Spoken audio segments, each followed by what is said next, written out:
Imagine you are sitting at a red light in your brand new Ford Pinto. Suddenly, a car smashes into you from behind at 30 miles an hour. The gas tank rips open, fuel sprays everywhere, one spark, and the whole car turns into a fireball. You are trapped. The doors jam, and while you burn, the company that built that car already ran the numbers and decided your life was not worth an $11 part. That is not a nightmare. That happened. Over and over.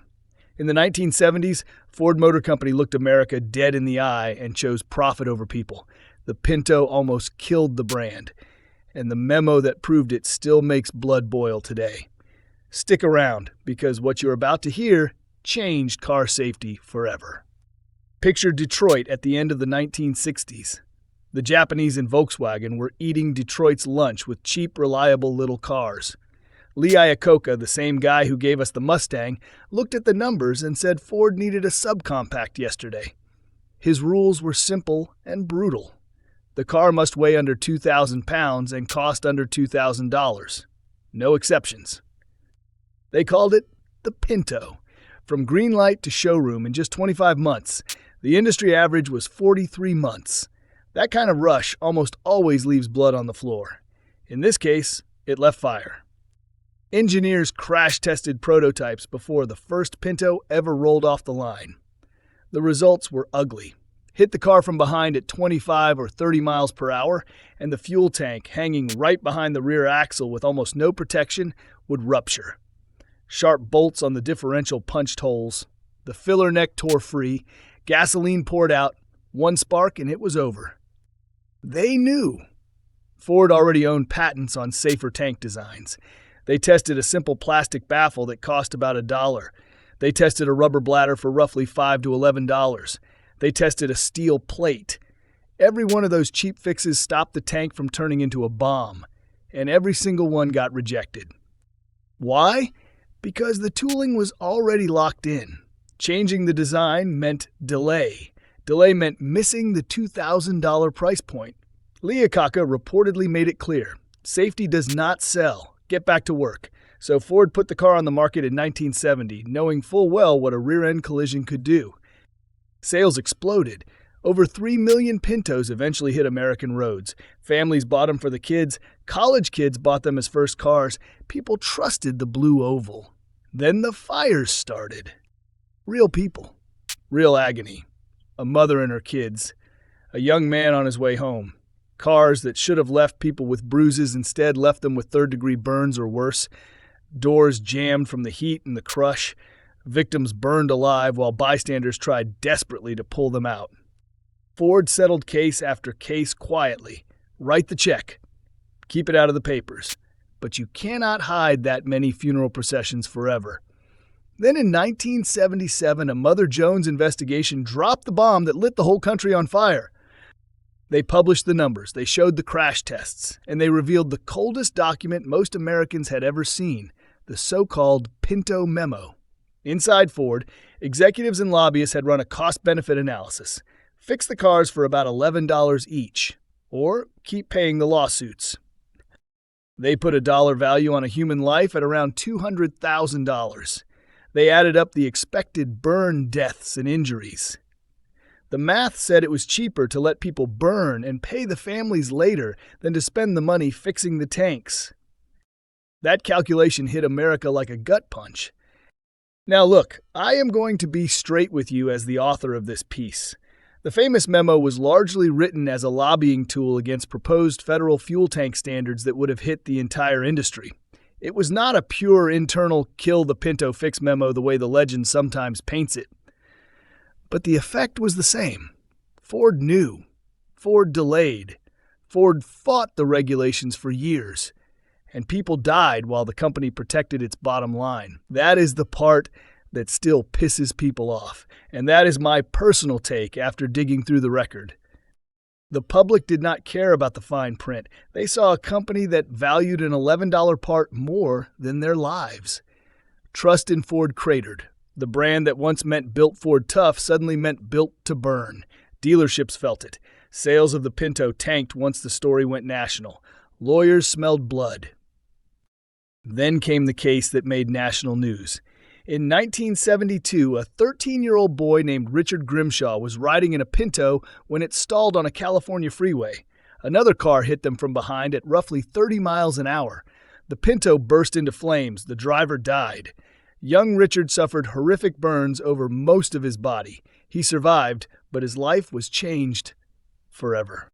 The family sued. The trial lasted months. Jurors saw the internal documents. They saw the crash tests. They heard about the $11 fix that never happened.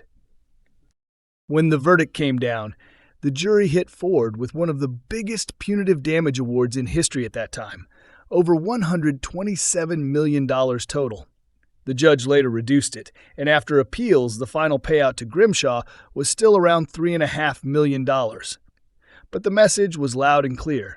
Corporate America had just been put on notice. You cannot put a price tag on human life and expect a jury of regular Americans to shrug. The heat became too much even for Ford. On June 9, 1978, the company finally agreed to recall 1.5 million Pintos from model years 1971 through 1976, plus about 30,000 Mercury Bobcats. They added the plastic shield and other reinforcements that should have been there from day one. Too late for the people already gone. The National Highway Traffic Safety Administration later linked 27 deaths directly to Pinto fuel tank fires. Some earlier reports claimed hundreds. The higher numbers are disputed, and I will tell you straight that 27 confirmed is the official figure most researchers accept today. Even one is too many when an $11 part could have prevented it. That last line is my opinion as the author. But the damage to Ford's reputation was already done. The Pinto became a punchline and a horror story at the same time. Late-night comics joked about it. Safety advocates used it as Exhibit A. Business schools still teach the case as the textbook example of what happens when cost-benefit analysis loses its soul. Ford spent years trying to dig out of the hole. The company that once dominated American roads suddenly looked like the villain in a disaster movie. Japanese brands kept gaining ground because people started believing those little Toyotas and Hondas might actually keep them alive. Here's the part most people miss. The Pinto scandal did not just hurt one company. It changed the entire industry. Federal safety standards got teeth. Rear impact fuel system rules finally stuck. Automakers started putting real money into crash testing and safer tank designs, airbags, better bumpers, crumple zones. The whole modern safety package got a massive push because the public finally woke up and said enough. Lee Iacocca later left Ford under less than friendly circumstances and went on to save Chrysler. He never fully escaped the shadow of the Pinto. Henry Ford II watched the family name take a beating it had not seen in decades. And regular Americans learned a hard lesson. The people who build your car sometimes care more about the spreadsheet than about you walking away from a crash. Was every single Pinto a rolling firebomb? No. Plenty of people drove them for years without incident. Overall fatality rates for the Pinto were not wildly worse than other small cars of the era once you look at the full data. That is fact. But when Ford knew about a specific, cheap-to-fix defect that turned moderate rear-end collisions into infernos and still chose not to act for years, that is where the betrayal lives. That is my personal opinion after reviewing the crash tests, the memos, and the court records. Think about the cold math for a second. $11. That is a couple of burgers and a soda today. Back then, it was the price of keeping a family from burning to death. Ford's own engineers had proven the fix worked. Management looked at the cost of the fix across millions of cars versus the expected cost of lawsuits and funerals, and they picked the cheaper column. That decision still feels personal to a lot of people, because every one of us gets in a car and trusts that the company did the right thing when no one was looking. The Pinto is long gone. Production ended in 1980 after more than 3 million units. You almost never see one on the road anymore. But the story refuses to die.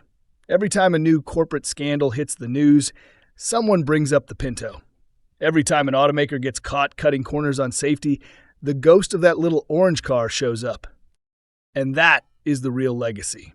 Not just the fires, Not just the lawsuits, the permanent crack in the trust between American drivers and the companies that sell them cars. Ford eventually recovered. They built better vehicles, they embraced safety features, and marketed the hell out of them. But they had to earn that trust back the hard way, one safe car at a time. So next time you climb into your vehicle and buckle up, remember the Pinto. Remember that an $11 part once stood between life and a fiery death. Remember that real people paid the price for a spreadsheet. And remember that public outrage, good reporting, and a few brave lawyers forced the industry to do better. If this story made your blood boil the same way it still makes mine, hit that like button and share it with someone who needs to hear it. Drop a comment and tell me, do you think companies today still run the same cold math, just with better lawyers? I read every one. This is the kind of history they do not teach in school, but it shaped every car you will ever drive. Thanks for watching. Drive safe out there, because somebody has to care. The Ford Pinto scandal almost killed one of America's biggest brands.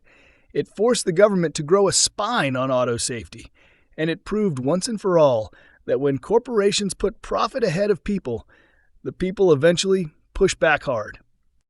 That $11 part still echoes. Never forget it.